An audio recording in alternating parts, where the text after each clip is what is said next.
आपले जीवन सर्वोत्तम का होत नाही याचे कारण आपण आपल्या अंतरंगात असीम, सर्वश्रेष्ठ, तेजोमय, सर्वांगसुंदर विचार कधीच ठेवले नाहीत.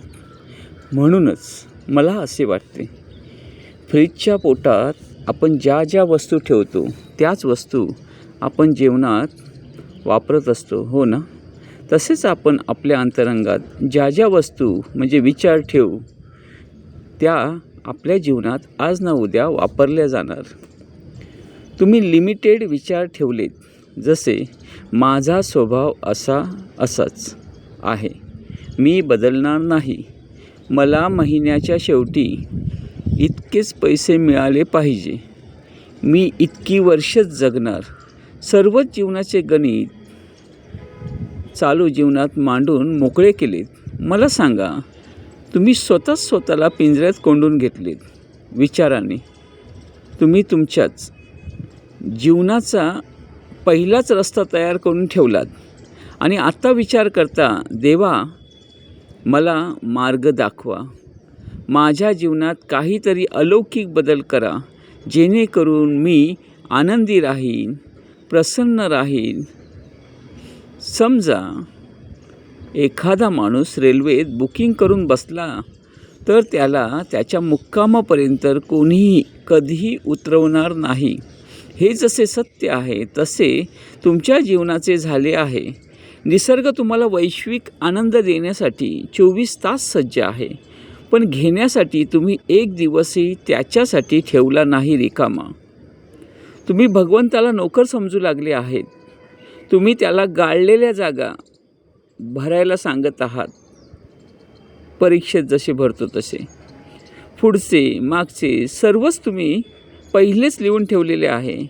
बोध, निसर्ग किंवा भगवंत त्याच माणसाच्या जीवनात पूर्ण शक्तिशाली जीवनतत्व ओततो, जो सतत रिकामी आहे, जो म्हणतो, देवा मी कशाला माझे पुढील जीवनाचा विचार करू, तू साक्षात असताना तू कोणाचेही जीवन भरकन बदलतो.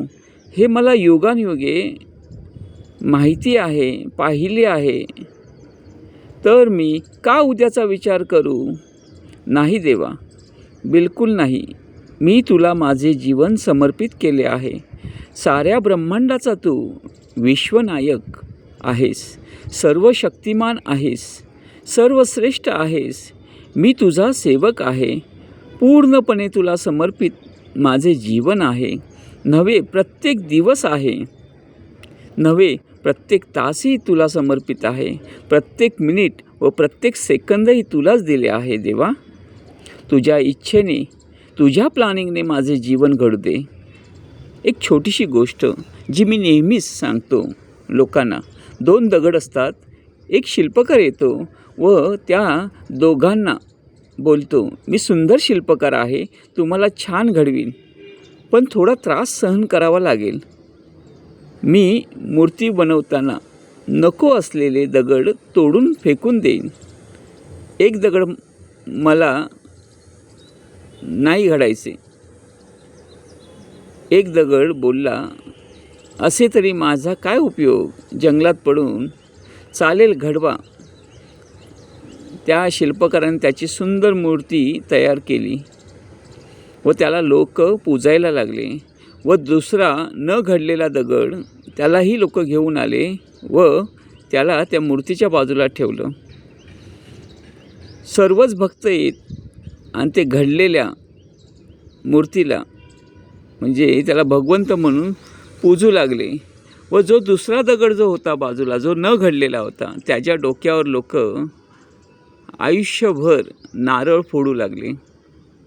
भगवंत ज्याचे जीवन घडवतो त्याला लोक पूजतात व जो भगवंताचे ऐकत नाही त्याच्या डोक्यावर लोक आयुष्यभर गंभीर समस्यांचे कडक नारळ नेहमीच फोडत राहतात.